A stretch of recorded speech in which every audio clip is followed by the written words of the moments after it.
يا عبادي الذين آمنوا إن أرضي واسعة فإياي فاعبدون كل نفس ذائقة الموت ثم إلينا ترجعون. Assalamualaikum para sahabat edisi Malam Seram. Kita kembali lagi sahabat dalam berkongsi kisah-kisah seram, cerita hantu, misteri dan pelbagai lagi kisah-kisah seram.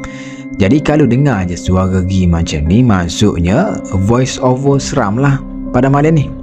Satu kisah berkait tentang PLKN, seram dan juga berhantu. Sebelum tu nak tanya para sahabat ni lah, yang korang pernah masuk ke PLKN kan, apa benda yang korang pernah hadap dulu dari segi gangguan ni lah?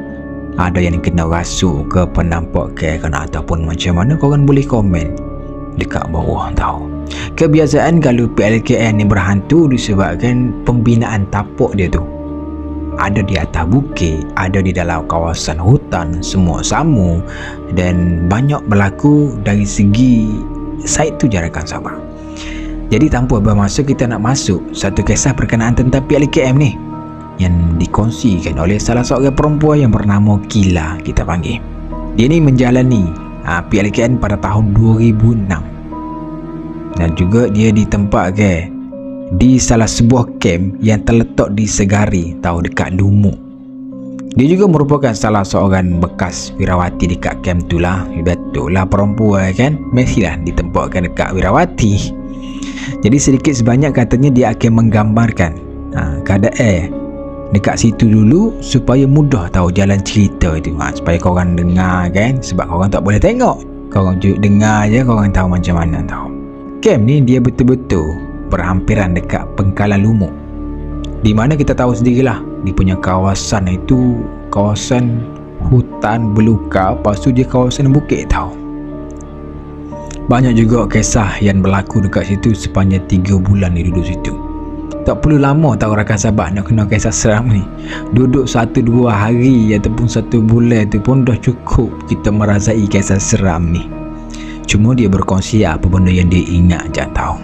Katanya dia ingat lagi pada waktu petang, di mana dia orang ni tengah syok tahu, mai satu aktiviti riadah lah, aktiviti biasa kan. Dalam pukul 6.30 macam tu, tiba-tiba dia nampak salah seorang wirawati perempuan, kita panggil saja nama dia Ayu. Ayu ni dia sambil duduk and then mata dia ni melilau tahu para sahabat edisi Malam Seram, duduk tengok ke dalam hutan. Hutan dan juga kawasan bukit macam tu lah.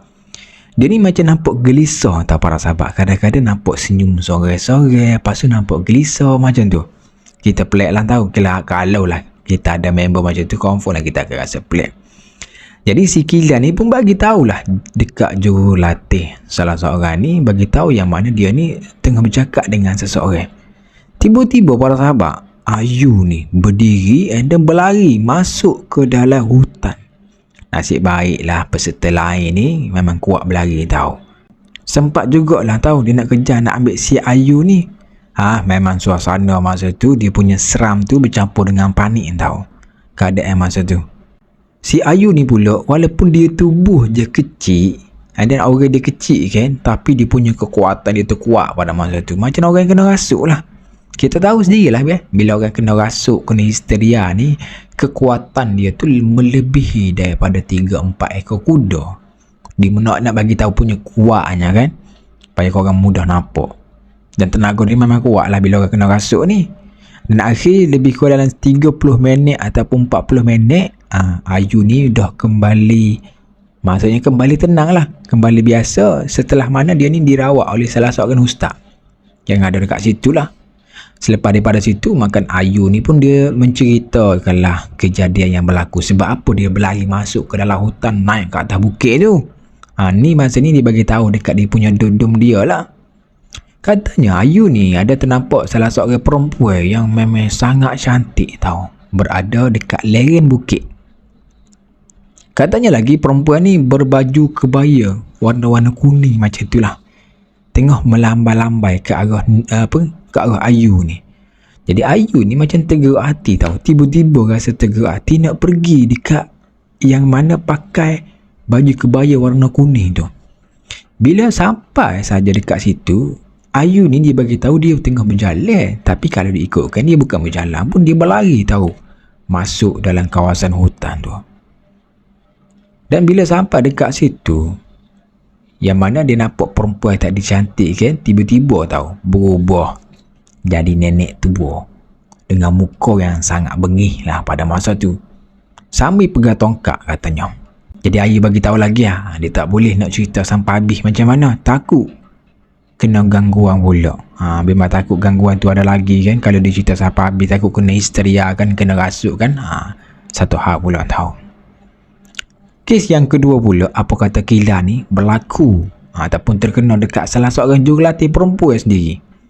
Masa tu katanya jurulatih perempuan ni masih bujang lah, tak berkahwin tahu. Dan kejadian ni berlaku di dalam dom Wirawati, ataupun kita panggil sebagai bilik jurulatih lah, senang. Kita panggil saja nama dia sebagai Cikgu Ai.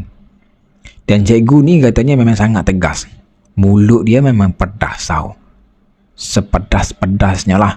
Kalau dia nak tegur je orang tu, dia main tegur je. Kalau dia nak bedar tu, dia main bedar je apa-apa benda tahu. Pada malam tu katanya Cikgu Ai ni duduk mengamuk dalam bilik dia. Dia punya mengamuk tu macam mana sahabat? Dia lemparkan habis semua barang-barang yang ada dalam bilik dia. Kalau dia nampak apa kita panggil TV, dia campak TV macam tengah macam tu lah. Lebih kurang dalam 10 minit 20 minit dia akan dapat berita bahawa Cikgu Ai ni mengalami beberapa kecederaan lah. Ada kecederaan yang mana kesan-kesan cakaran dekat tangan dia. Sebab jurulatih yang lain lah pergi pegang dia dan tengok apa yang jadi pada masa tu. Dan katanya waktu masa ni dah pukul 10 malam. Selepas pada malam tu memang kalut lah tahu. Diarahkan semua Wirawati ni supaya berkumpul di dalam Dewa Makan dan tidak dibenarkan siapa-siapa keluar. Yang tinggal masa tu hanyalah Cikgu Ai dan juga jurulatih yang lain, dan lebih dalam 2-3 orang ustaz lah yang ada dekat dom tu tahu. Tak pastilah sepanjang rawatan tu dijalankan apa benda yang berlaku, dia orang tak pasti. Tapi katanya dia orang dapat dengar tahu suara yang jenis-jenis suara lah yang dia orang dengar daripada dom tu. First dia orang dengar suara Cikgu Ai teriak dengan sangat kuat. Yang kedua dia dengar suara orang lelaki. Tak jelas dia bagi apa. Maksudnya kata-kata tu tak jelas dengan betul. Ada dengar suara macam harimau mengaum pun ada bunyi burung. Macam banyak benda pelik lah bunyi tahu. Dan proses dia tu makan masa lebih kurang 2 jam barulah setting tahu. Yang lain duduk dekat Dewa Makan ni memang mengantuk lah. Letak je kepala dekat mana-mana, auto memang tertidur tahu. Selepas daripada situ adalah 2-3 orang jurulatih kan marilah ke Dewa Makan untuk pastikan keadaan dia orang ni dalam keadaan semua selamat. Okey semua, takut jadi macam histeria dekat situ kan, berjangkit apa semua kan. Dan si Kila ni dapat jugalah mendengar ataupun dengar benda-benda yang mana jurulatih lelaki ni duduk bersembang dengan pakcik dan juga makcik kanting ini. Apa kata jurulatih lelaki ni, ada makhluk lain tahu, maksudnya di alam lain yang nak berkahwin dengan Cikgu Ai ni. Salah seorang ustaz yang merawat Cikgu Ai pada malam tu, dia boleh melukis makhluk tersebut tahu. Maksudnya dia ada kemahiran dia untuk nak kenal makhluk tu jenis macam mana dengan lukisan dia tahu.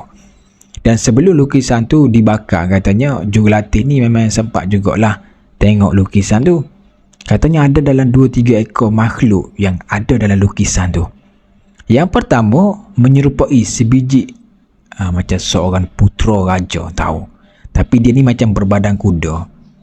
Dan yang kedua ada makhluk yang katanya memang hodoh. Dan ada lagi seperti harimau. Dan ada juga seperti seorang nenek tua. Selepas ustaz dibakar dia punya lukisan tu, suara tu memang kuat lah bunyi macam meraung kesakitan tau. Malam tu jugalah dia dimaklumkan bahawa Cikgu Ai ni memang tak dapat meneruskan tugas dia dan terpaksa tamat dia punya program dia atas dasar apa? Dasar keselamatan dia. Yalah, sampai nak sampai di alam lain pun cari dia sampai nak berkahwin ni kan, takut jadi benda lebih teruk. Baik Cikgu A ini pindah ataupun pergi tempat lain. Tu lagi okey rasanya. Dan lebih kurang dalam pukul 1 lebih, pukul 1 pagi juga, barulah Wirawati semua ni dibenarkan pulang gedung masing-masing. Itulah kisah seram berkenaan tentang PLKM Tau Rakan Sabah. Jadi harap semua berada dalam keadaan sihat sejahtera. Assalamualaikum rakan Sabah edisi Malam Seram.